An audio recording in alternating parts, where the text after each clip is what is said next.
Our guest this afternoon, yes, you can see him over there, is currently in his 9th season as a member of the acting company at the Oregon Shakespeare Festival, where his major roles have included Peter Van Daan in The Diary of Anne Frank, Mikey Griffin in Up, Ferdinand in The Tempest, Romeo in Romeo and Juliet, Dromio of Syracuse in The Comedy of Errors, Paroles in All's Well That Ends Well, and Puck in A Midsummer Night's Dream. As Sharp and a member of the ensemble cast of the extraordinary production of Equivocation, both at OSF and at the Arena Stage in D.C.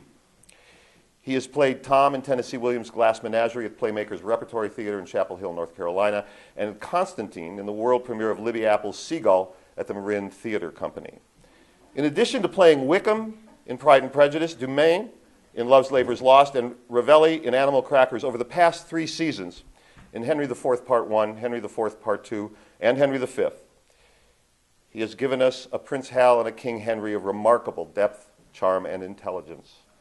He has a BFA from Carnegie Mellon University and is a recipient of the Arthur Kennedy Award for Acting. Please join me in welcoming Mr. John Tufts.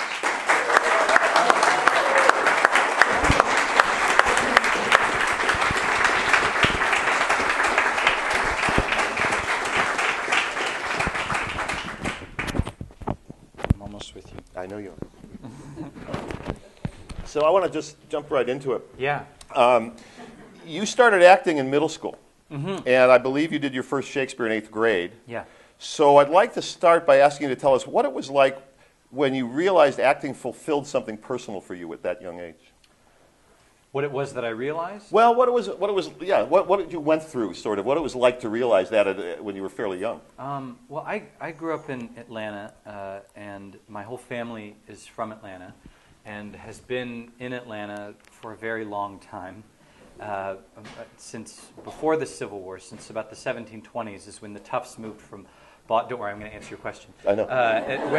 When the Tufts moved from Boston to Atlanta, and so I grew up in this kind of very old school Atlanta society, and I went to a prep school that was of that ilk, and so they took pride in the fact that their students did everything. They, in that kind of old waspy prep school way, where you did theater and you ran cross country and you played football and you were on the chess club and you could make an omelet and all that kind of stuff. And so that was kind of what you were expected to be able to do when you went to the Westminster schools of Atlanta.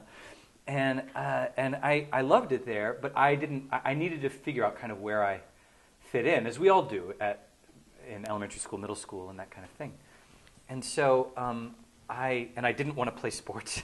And so I auditioned for the Oliver, actually, was the first play that I ever auditioned for. And I didn't get cast.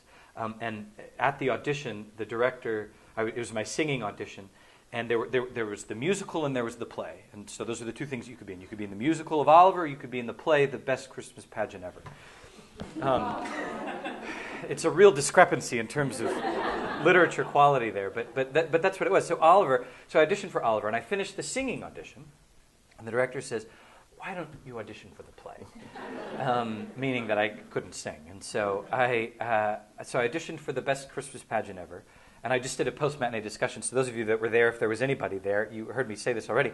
I had one line. I said, "Pregnant, she was pregnant," about the Virgin Mary. And it got a big laugh. Yeah. Because in 7th grade, that's just it's golden comedy to say the word pregnant in the 7th grade. And so I said that, and I got a big laugh. And so that was one thing, of course. I think, like many actors, there's an experience that happens where the audience laughs, or the audience you can feel the audience's reaction to anything that you do, and that kind of. Just that kind of attention feels good. But then there was another thing that was deeper that started to develop over the next couple of years, which was that the people that I started spending time with the most were theater people. And they were the people that I always wanted to spend time with. And I only ever wanted to be around theater people. And when I was around non-theater people, I was like, "Oh, but you just don't understand," And so that was a kind of major thing that I only now, really looking back, have considered as being such a massive part of the equation. But it was a huge part of the equation, especially in an institution like that, as a school. And, kind of where you fit in being such a big deal. that finding a group of people that totally accepts you, and you can be totally strange and weird and all of that, and then everybody kind of goes for it, was such an eye-opening thing, and it like really started to ground me in a kind of weird way. And it snowballed from there. Totally. Yeah. Yeah. It just totally accumulated to more things. Well, you said when we talked that you sort of developed your Shakespearean chops, if you will, through imitation. And I'm curious about it. Who did you imitate, and what did they have that you wanted to incorporate into your performances? In the very beginning, the first Shakespeare play I was in was Much Ado About Nothing, and it was in the 8th grade, and it was a high school production. But I auditioned for it because I wanted to be in it, and I liked the play so much. I'd read a little bit of Shakespeare. I'd read, we're not in a theater, I can say Macbeth. I had read Macbeth, and those kinds of things. So I started to get really passionate about Shakespeare around 8th grade and that way, and auditioned for Much Ado About Nothing. So basically, my audition was an imitation of everything in the Kenneth Branagh movie. And so, I mean, that's what I just imitated it. I auditioned for Dogberry, so I did Michael Keaton as Dogberry. Which is, fun, and I actually kind of like him in the role. He's kind of weird and, looks really smelly and very strange. And so basically I just did that. And I even did a British accent and for the audition. And then afterward, the same director who was happy about my singing ability, also said, he said, I think for the rest of the people auditioning, I don't need to hear British accents. And so I kind of knew that I didn't get cast as Dogberry.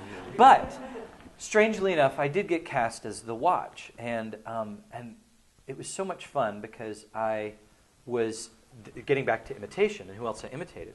I got to sort of at times be on stage with this actor who's playing Benedict, who's this guy named Thomas Shaw, and Thomas is no longer an actor; he's a musician, but he kind of comes from a long theatrical family. And Thomas was his father was Robert Shaw, the conductor of the Atlanta choir and stuff like that. Incredible guy. And Thomas was an amazing actor, like one of those actors that you think about in high school and you go, oh, I want to be that. I want to do that. And I want to sound like him and act like him and make those kinds of choices. And so for the next 2 years, until the end of 10th grade, I basically imitated him. Anytime I was on stage, and he had this, it was like severe imitation because he had a slight lisp, and so I would do his lisp, and everything, and it was very, that was what it was, and it was all sort of validated for me when my second season, we were doing The Bell Stratagem, and the director of that was this guy named Davis McCallum, who I also went to that same school with, and I thought it would be really fun to play this prank on Davis, where the final rehearsal just before we opened, to go over to the house and show this video of Davis playing Hamlet in the 11th grade, and when I was in the 6th grade. And that we could watch this video of Davis acting really badly. And Thomas Shaw was in this production. And it was going to be so much fun because Davis is going to be so bad and blah, blah, blah. So that's what we thought we were going to do.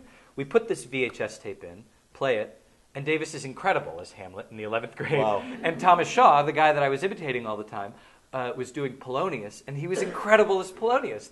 He was in the 10th grade at the time, and he was really good. And I still look at it and I think, gosh, I should still be imitating him because even he was just one of these kind of people. So that was kind of what I imitated was my peers that I admired, and then Kenneth Branagh. That's who I imitated. At that point, you went to Carnegie Mellon in Pittsburgh. Yeah. So you're taking acting pretty seriously. Was there a point in there where you realized you were going to have to, as actors, as I understand it, have to confront who you are in a difficult or way you didn't want to? Who we are is like as a person, how to bring yourself into a role and become a serious actor. I don't know. I always felt like I did plays, like many young actors, I did plays to kind of avoid confronting myself, and that we put on those masks so that we can, I don't know, either because we don't like who we are, we're afraid of who we are, or we don't know who we are, and so those kinds of masks become an escape from the humdrum of who we think we are. And so I don't know that I ever had to confront it through a role necessarily, unless I told you that in the pre-interview, in which case you can remind me. No.